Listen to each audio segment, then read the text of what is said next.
जो अब इंस्ट्रक्शन में डिस्कस करने जा रहा हूँ वो बेसिकली डिव की इंस्ट्रक्शन है, जिसे डिवाइड, उसका काम है डिवाइड करना।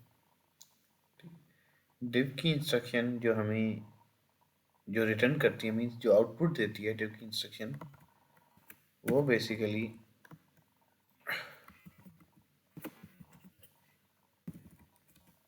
ठीक है, वो हमें एक क्वोशिएंट एंड रिमाइंडर, ये दो चीज़ें हमें आउटपुट देती है।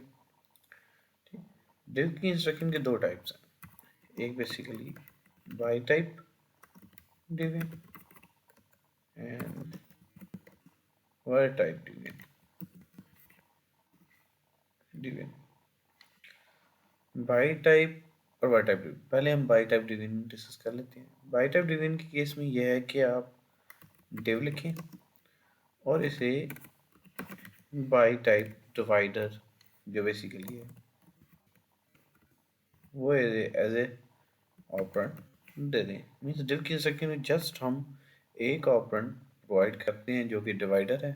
अब जो डिविडेंड है, जो चीज़ डिवाइडर मीन्स जिससे डिवाइड होना है, डिविडेंड मीन जो चीज़ डिवाइड हो रही है। ठीक, तो डिविडेंड कहाँ पे होता है? इस केस में ये होता है कि डिव की इंस्ट्रक्शन करती है बाई टाइप डिवीजन, बेसिकली वो एक्स के अंदर जो चीज़ पड़ी हुई है उसे इस बाई टाइप के डिवाइडर से डिवाइड कर देती है। ठीक है, और इसके नतीजे में जो क्वोशिएंट है हमारा, उसे वो एल में रखवा देगी। ठीक है, जो बेसिकली क्वोशिएंट जो है उसे एल में रखवा देगी एंड रिमाइंडर जो है उसे बेसिकली एच में रखवा देगी। बाई टाइप डिवीजन में बेसिकली हम एक ऑपरेंड डिव लिखते हैं। इसे यूज़ करने का तरीका ये, जस्ट आप डिव लिखें, देन इसे डिवाइडर प्रोवाइड करते हैं। अब इस ये क्या करती है कि ए एक्स के अंदर जो भी वैल्यू होगी उसे इस डिवाइडर से डिवाइड कर देगी। मीन्स कि जो डिविडेंट है वो किसके अंदर होना चाहिए? वो ए एक्स के अंदर होना चाहिए। वो ये बिल्कुल इसी तरह है जैसे सी एक्स जो रजिस्टर है वो लूप की इंस्ट्रक्शन के साथ एफिलेटेड है। मीन्स लूप की इंस्ट्रक्शन जब भी आप यूज़ करेंगे तो सी एक्स में ही वैल्यू रखवाएंगे कितनी बार आपने रिपीट करना। तो डिव की इंस्ट्रक्शन जब यूज़ करेंगे तो डिविडेंड जो है बेसिकली वो आप एक्स में रखवाएंगे और जो क्वोशिएंट और रिमाइंडर आएगा वो भी एक्स में आएगा। ए एच के अंदर रिमाइंडर होगा और ए एल के अंदर क्वोशिएंट होगा। ठीक है, अब ये कुछ हमने वैल्यूज ली हुई हैं। डिविडेंड के अंदर 1 2 3 है और डिवाइडर 10 है, हेक्स का 10 है। तो इस केस में इसे चला के इसका प्रोग्राम करके देख लेते हैं। डिविडेंड बाई टाइप डिवीजन के केस में जो डिविडेंड है वो हमेशा वर्ड टाइप का होना चाहिए। तो हम पहले उस जो भी चीज़ डिवाइड होनी है उसे ए एक्स में रखवाएंगे। ठीक है, तो यहाँ पे डिविडेंड के अंदर जो भी चीज़ पड़ी हुई है उसे आप ए एक्स में रखवा दें। देन नेक्स्ट काम ये होगा कि आप इस डिव की इंस्ट्रक्शन को लिख लें, एंड डिव बाइट डिवाइडर। ठीक है, अब होगा क्या कि जैसे ही डिव की इंस्ट्रक्शन चलेगी, बिल्कुल यहाँ पे इसने क्या करना है कि रिमाइंडर को एच में रखवा देना है और क्वोशिएंट को इसने एल में रखवा देना है।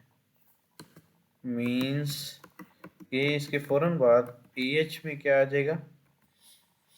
3 आ जाएगा एंड ए एल में जो बेसिकली है वो क्वोशिएंट, अगर मैं 1 2 3 को 10 से डिवाइड करूँ तो क्वोशिएंट आता है 12 एक्स का।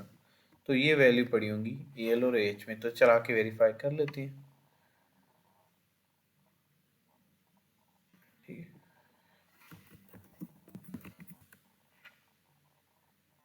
फंक्शन F1 कर लिया मैंने। देखिए ए एच ए एक्स के अंदर वो वैल्यू मैंने रखवा दी जो डिवाइड होनी है 1 2 3। ठीक है, और डिव बी एल करता हूँ मैं, 10 से डिवाइड करूंगा तो क्वेश्चन इस केस में 12 आ जाएगा और रिमाइंडर 3 आ जाएगा। रिमाइंडर 3 एच में आएगा और क्वेश्चन 12 ए एल में आ जाएगा। देखिए 3 जो रिमाइंडर है बेसिकली वो हमारा एच में आ गया, क्वेश्चन 12 है जो कि ए एल में आ गया। तो बाई टाइप डिवीजन कुछ इस तरह वर्क करती है। ठीक, अब इसमें एक जो प्रॉब्लम है, प्रॉब्लम ये है कि बेसिकली जो हमारे पास क्वेश्चन स्टोर करने के लिए जो स्पेस है वो जस्ट बाइट है। क्वेश्चन बाइट से बड़ा हो जाए तो उस केस में क्या होगा, जैसे कि लेट्स से कि अगर मैं यहाँ पे 4 कर दूं तो होगा क्या कि मैं 1 2 3 4 को 10 से डिवाइड कर रहा हूँ, तो इस केस में जो क्वेश्चन आना चाहिए वो 1 1 2 3 आएगा और रिमाइंडर जो बेसिकली है इस केस में 4 आना चाहिए। देखें अगर 1 2 3 4 को मैं 10 से डिवाइड करूँ तो इस केस में क्वेश्चन 1 2 3 आएगा और रिमाइंडर 4 आएगा। तो देखें इसे चला के चेक कर लेते हैं। अब इस केस में ये सही वर्क नहीं करेगा क्योंकि ये हेक्स के 4 डिजिट हैं। यहाँ पे मैंने सारे के सारे नंबर हेक्स में लिए हुए हैं तो ये बन गए 12 बिट्स, ये एल में स्टोर नहीं हो सकते। ठीक है, तो इसने सही तरीके से वर्क नहीं करना। तो देख लेते हैं कि करता है या नहीं एज ए प्रूफ। ठीक है, AFT.com एक्स के अंदर हमने 1 2 3, इसको अगर 10 से डिवाइड करेंगे तो क्वेश्चन इस केस में आना चाहिए 1 2 3 एंड रिमाइंडर 4 आएगा, मगर ये डिव की इंस्ट्रक्शन अब यहीं पे स्टक होगी, ये कभी भी वापस इस इनफिनिट लूप में चली गई, यहाँ से कभी वापस रिटर्न नहीं होगी और सही तरीके से वर्किंग इसकी कंप्लीट नहीं होगी। उसका रीज़न ये है कि ओवरफ्लो फ्लैग जो है वो देखिए 1 हो गया है इस केस में। वो उस 1 होने की रीज़न ये है कि जो रिजल्ट है हमारी वो डेस्टिनेशन से एक्सीड कर गई है। ठीक, तो इस केस में डिवाइड बाय जो डिवाइड हम कर रहे हैं कि रिजल्ट 8 बिट में अब स्टोर नहीं हो सकती। तो इस बात का आपने ख्याल रखना है जब भी आप कोई प्रोग्राम कर रहे हैं। तो मीन्स जब भी क्वोशिएंट आपका 8 बिट से स्टोर इंक्रीज कर रहा है तो ये यकीनन इसका हल ये है कि आप यहाँ पे डिवाइड जो बेसिकली है कि ये जो डिवीजन है ये बाई टाइप डिवीजन में पॉसिबल नहीं है। ठीक है, तो इसके बरक्स इसका हल हम देखते हैं कि क्या है। पहले उससे स्टडी करने से पहले हम वाई टाइप डिवीजन देख लेते हैं, उसके थ्रू पॉसिबल है। वाई टाइप डिवीजन में बेसिकली ये है कि इस चीज़ का हल वाई टाइप डिवीजन में डिव यहाँ पे जो हम डिवाइडर है बेसिकली वो वाई टाइप का प्रोवाइड करते हैं। ठीक, अब होता ही है कि वर्ड टाइप डिवीजन में बेसिकली डिवाइडर वर्ड टाइप का है तो डिविडेंट है जो यकीनन वर्ड से बड़ा होना चाहिए। तो उस केस में डी एक्स और ए एक्स को मिला के एक 32 बिट का नंबर बनाया जाता है। ठीक है, 32 बिट का नंबर मिलाया जाता है। तो उस केस में डी एक्स और ए एक्स, ठीक, तो उसको हम डिवाइड करेंगे किससे, इस बाई टाइप के डिवाइडर से। बाइट नहीं यहाँ पे होगा, ये वर्ड टाइप की डिवीजन है तो वर्ड टाइप के डिवाइडर से। ठीक, तो वर्ड टाइप डिवीजन में इस तरह होता है कि डी एक्स और ए एक्स दोनों को कलेक्टिवली मिला के एक 32 बिट का नंबर कंसीडर किया जाता है, उसमें जो वैल्यू पड़ी हुई है उसको हम वर्ड टाइप के डिवाइडर से डिवाइड कर लेते हैं। इस केस में जो क्वोशिएंट है वो स्टोर होता है बेसिकली ए एक्स में और जो रिमाइंडर है वो स्टोर होता है डी एक्स में। अब हम मैंने क्योंकि अगर बाई टाइप डिवीजन करा था उस केस में ये सही तरीके से वर्क नहीं करा, इसी को हम वर्ड टाइप डिवीजन के थ्रू करके देख लेते हैं कि आंसर सही आता है या नहीं। ठीक, तो देखें लोअर 16 बिट को हमने, तो इस केस में डी एक्स भी यूज़ हो रहा है तो मैं मूव डी एक्स कमा उसको 0 कर दूंगा।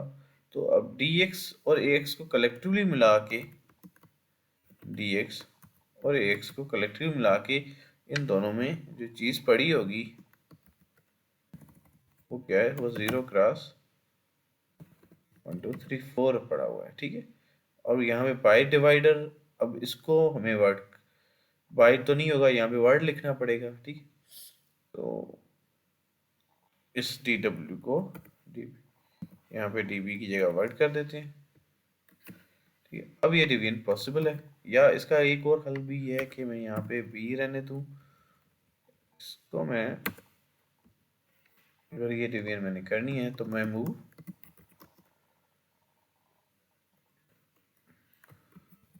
bl कामा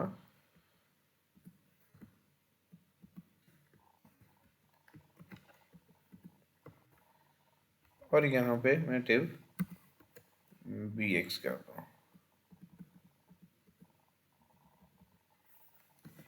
इससे पहले मैं मूव bx कामा शुरू कर दूँ। अब मैं यहाँ पे जो div को ऑपरेंड दे रहा हूँ, जो डिवाइडर है वो वर्ड टाइप का है, तो इसी वजह से ये काउंट होगा वर्ड टाइप की डिवीजन में। मीन्स के dx और ax कलेक्टिवली मिला के जो वैल्यू पड़ी है उसको हम डिवाइड करेंगे किससे, तो वैल्यू ये पड़ी हुई है, इसको 10 से डिवाइड करेंगे। तो इस केस में हमारा जो रिमाइंडर है बेसिकली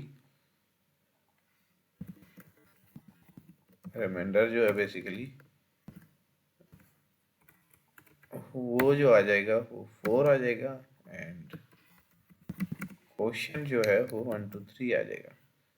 तो इस केस में वर्ड टाइप डिवीजन की केस में ये जो रिमाइंडर है ये स्टोर हो जाएगा किसमें, dx में, और जो क्वेश्चन है बेसिकली ये स्टोर हो जाएगा ax में।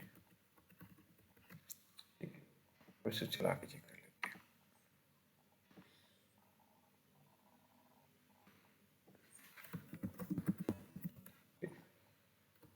देखें, हमने ax में 1 2 3 मूव करवा दिया, 3 4, और dx तो 0 रखा हुआ है, तो कलेक्टिवली अब जो नंबर जो एक्चुअल में डिवाइड हो रहा है 1 2 3 4 ही हो रहा है। ठीक है, जो कि बाई टाइप डिवीजन के केस में इशू आ रहा था, हम 10 से डिवाइड नहीं कर पा रहे थे, रिजल्ट जो हमारी क्वेश्चन की है वो 8 बिट से बड़ा आ रहा था।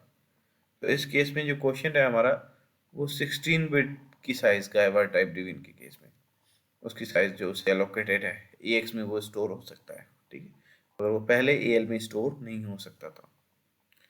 तो यहाँ पे बेसिकली मैं dx में 0 मूव करवा दिया, bl में मैंने 10 मूव करवा दिया। अब मैं div bx कर रहा हूँ, bh 0 है, तो एक्चुअल में डिवाइड किससे हो रहा है, 10 से डिवाइड हो रहा है। तो देखें dx में 4 आ जाएगा और ax में वैल्यू 1 2 3 हो जाएगी, ax में वैल्यू 1 2 3 होगी और dx में रिमाइंडर आ गया। ठीक है, तो वर्ड टाइप डिवीजन बेसिकली इस तरह वर्क करती है।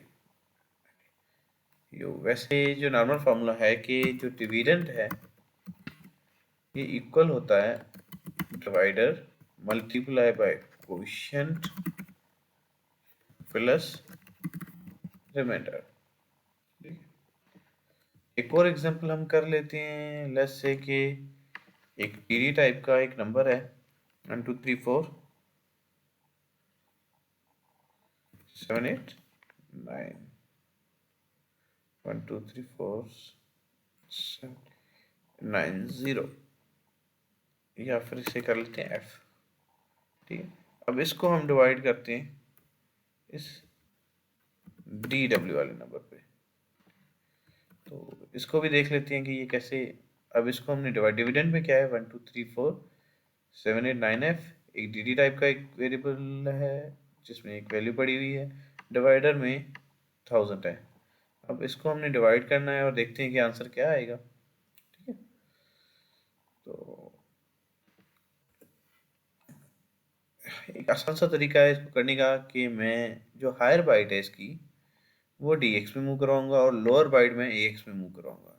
तो यहाँ पे लोअर बाइट मैंने ax में पहले से मूव करवा दी है, तो जस्ट हायर बाइट इस जो हायर 2 बाइट्स हैं वो मैं dx में मूव करवा दूंगा। तो dx में हायर 2 बाइट्स आ गई और ax के अंदर लोअर 2 बाइट्स आ गई, कलेक्टिवली वही नंबर होगा जो यहाँ पे पड़ा हुआ है। ठीक है, मीन्स के ये जो वैल्यू है ये वैल्यू स्टोर हो जाएगी ax में और ये वैल्यू किस में आ जाएगी dx में। ठीक है, अब यहाँ पे इसको डिवाइड हमने करना है इस डिवाइडर के साथ जो वर्ड टाइप का है, तो जस्ट हम यहाँ पे वर्ड ये लिख दें तो ये इसे डिवाइड कर देगा। अब पहले से हम कैलकुलेट करके रख लेते हैं कि इस केस में रिमाइंडर क्या आना चाहिए। ऐसे जो हम डिवाइड कर रहे हैं 1 2 3 4 7 8 9 एफ के साथ डिवाइड कर रहे हैं और जो वैल्यू है हमारी वो 1000 है। ठीक है, तो इस केस में क्वेश्चन क्या आना चाहिए, रिमाइंडर क्या आना चाहिए। देखिए इस केस में जो रिमाइंडर आएगा वो यकीनन 8 9 एफ आना चाहिए और जो क्वेश्चन आएगा 1 2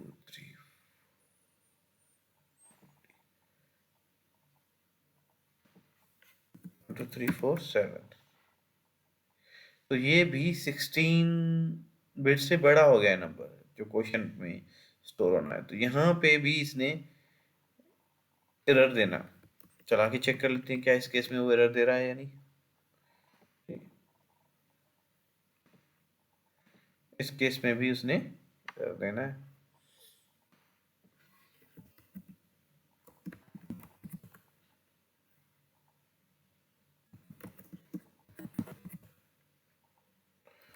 F1 AX में हमने 7 8 9 F रखवा ली, लोअर 2 बाइट्स, TX में हायर 2 बाइट्स रखवा दी। अब डिव कर रहे हैं, देखें ये जो वैल्यू स्टोर होनी है क्वेश्चन की वो 1 2 3 4 7 है, मीन्स 20 बिट है। एक 16 बिट स्टोर कर सकता है, तो यहाँ पे भी एरर आ जाएगा, ओवरफ्लो जनरेट हो जाएगा। ये देखें ओवरफ्लो जनरेट हो गया, ओवरफ्लो फ्लैग ने बंद हो जाना है अब, क्योंकि जो रिजल्ट क्वेश्चन की है वो एक्सीड कर गई है। तो इस बात का आपने ख्याल रखना है कि जो नंबर आप डिवाइड कर सकते हैं, जैसे बाइट के केस में, तो साइज का ख्याल रखना है आपने। क्या जो क्वेश्चन आएगा वो जो क्वेश्चन की साइज है उससे बड़ा आ रहा है या नहीं, तो उस केस में ओवरफ्लो जनरेट हो जाता है।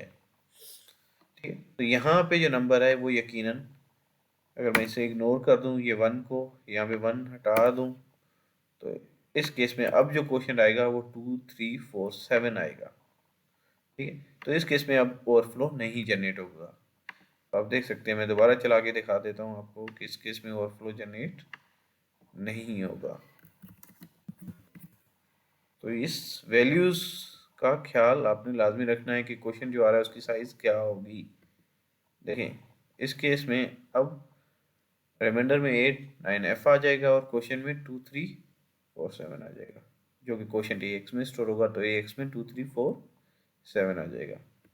2 3 4 7 आ गया और डी एक्स में 8 9 एफ आ गया। तो बेसिकली ये चीज़ इस तरह वर्क करती है।